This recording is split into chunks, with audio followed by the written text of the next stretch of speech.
jamais j'ai téléphoné à quiconque pour avoir des sous. Mais vous êtes consciente que ça prend des sous pour ça? Bien, il y avait, oui.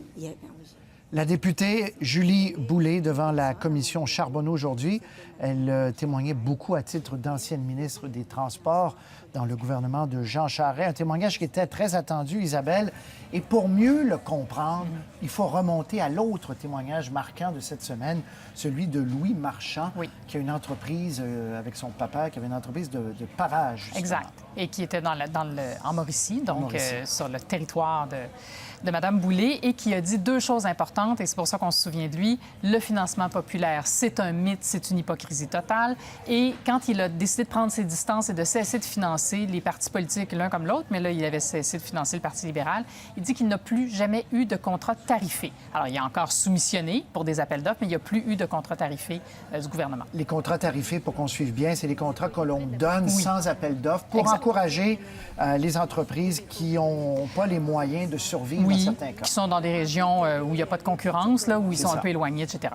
Voilà. Alors, on va écouter, si vous le voulez bien, plusieurs minutes de ce témoignage de Mme Boulay, puis on revient après pour l'analyse. Je n'ai, Madame la Présidente, jamais fait de financement. Je n'ai jamais vendu un seul billet pour un cocktail, pour peu importe l'activité de financement. Je n'ai jamais vendu une seule carte de membre. Jamais j'ai téléphoné à quiconque pour avoir des sous.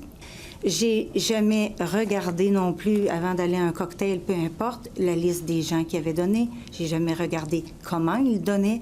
Et je savais même pas, là, avant que vos enquêteurs viennent me voir, comment d'argent était ramassé à chaque année. Alors, je me suis jamais occupée de financement. Combien vous coûtaient vos élections? Bien, je sais pas. C'est quoi que j'ai... Vous allez dire que vous nous avez dit que vous faisiez preuve de beaucoup de rigueur, que vous étiez attentionné, que vous surveillez vos affaires, mais vous ne savez pas combien vous ramassiez, puis vous ne savez pas combien coûtait votre élection. Bien, Madame la Présidente, j'ai un agent officiel. Alors, j'ai le droit à $1, je pense que c'est $1,75 par personne. Vous pensez? Bien, oui, c'est ça, mais ça a diminué cette fois-ci. C'était moins que les élections précédentes.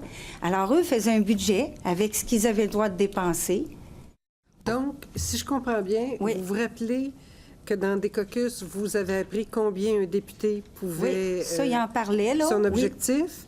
Combien dans le comté orphelin le comté devait ramasser comme objectif. La seule chose que vous vous rappelez pas, c'est combien les ministres... Bien, peut-être qu'ils n'en parlaient pas là, Madame la Présidente. Non, mais la seule chose que vous vous rappelez pas, c'est en tant que ministre, quel était votre objectif? Sincèrement, Madame la Présidente, là, ça peut vous sembler, je le savais pas. Est-ce que je comprends que vous n'avez jamais demandé à personne de cesser d'octroyer des tarifés à la compagnie J'ai jamais Masquimo? demandé, jamais demandé à qui que ce soit de nuire ou de ne pas donner de contrat à Masquimo.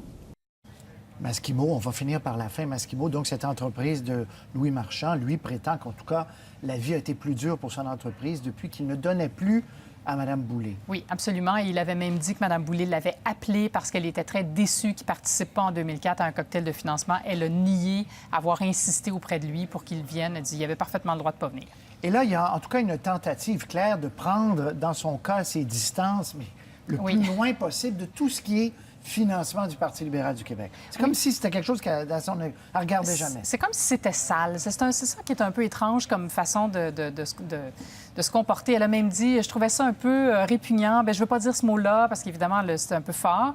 Mais elle dit, il y avait quelqu'un qui s'occupait de ça dans mon comté, Amina Chaffé, qui était un membre de son personnel là, dans son comté.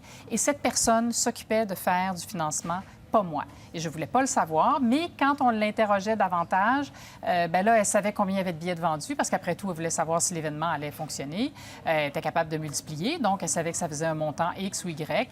Alors, elle n'en faisait pas, mais elle s'y intéressait. Mais elle a dit, ce n'est que lorsque vos enquêteurs de la commission sont venus me voir que j'ai appris combien d'argent on avait recueilli.